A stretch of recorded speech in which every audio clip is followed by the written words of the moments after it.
A lot of people ask me, why do I need to do baited stretches with my horse? They're often called carrot stretches or apple stretches. We tend to use the term baited stretch because you're using an incentive for the horse to actively stretch. Well, the reason we ask you to do this is for particular horses where possibly their core strength is not as it should be. It's very often where they're coming back into work. They may have had a period of either rest or following injury or surgery or things like that. And if you don't develop the core muscles, and these are the ones that stabilise the body, so that they stabilise along the spine and the neck, and they are critical for a horse to be able to move properly on its own, but even more critical when you put a rider on top of them or you attach the horse to a carriage and you expect it to be able to pull that carriage. And so these are critically important exercises.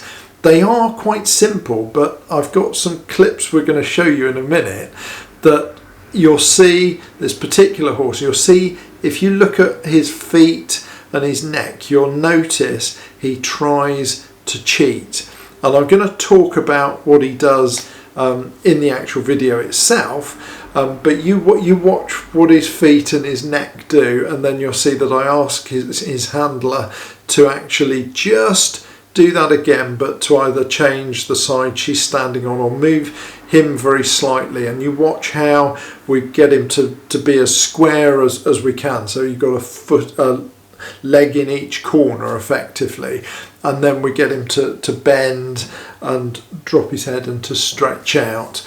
And these are really, really important exercises. They are easy to do, but they're very easy to do incorrectly.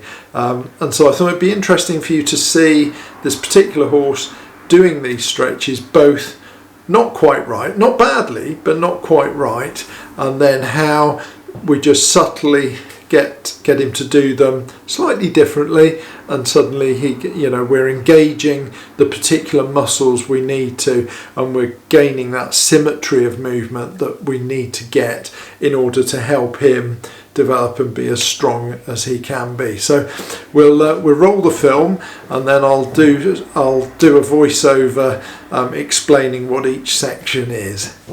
Watch him stretching round the handler here.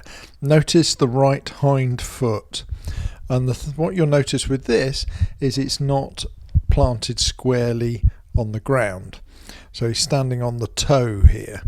Now ideally we would like to see him putting his weight through all four limbs.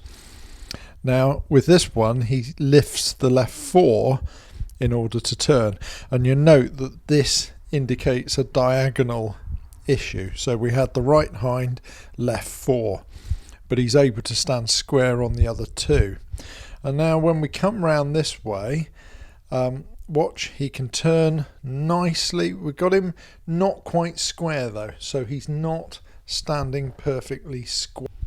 However, it is pretty close, but he does move again. Now when we come to try to get them to put their head down between their front legs, look at how he's bending there. He's not bending that neck correctly. He's trying to twist and avoid, and so when they do this, what I'll often do, because we've tried it a few times, he's still not going straight, and you see caught the girl's hand, get him to go the other way. But he's still not finding this easy because he's leaning backwards as he does it.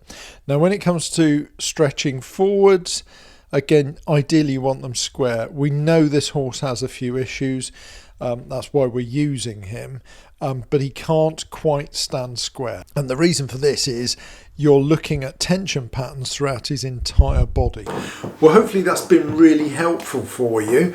I'm going to be doing more and more of these as we expand the channel out for you.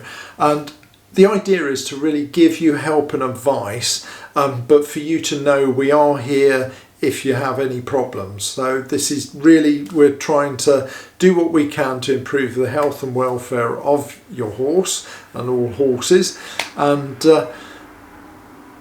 we want to be able to sort of give what you need. So please give us feedback. If you want something different, if you want something else, please contact me and we will try and do videos that specifically cover things that you're interested in. Please don't forget to subscribe to the channel if you haven't already, and if you want to be notified of what we're doing, don't forget to press the little bell sign as well, and that'll give you the notifications of when we put the next video up. But until then, please stay safe and please stay healthy.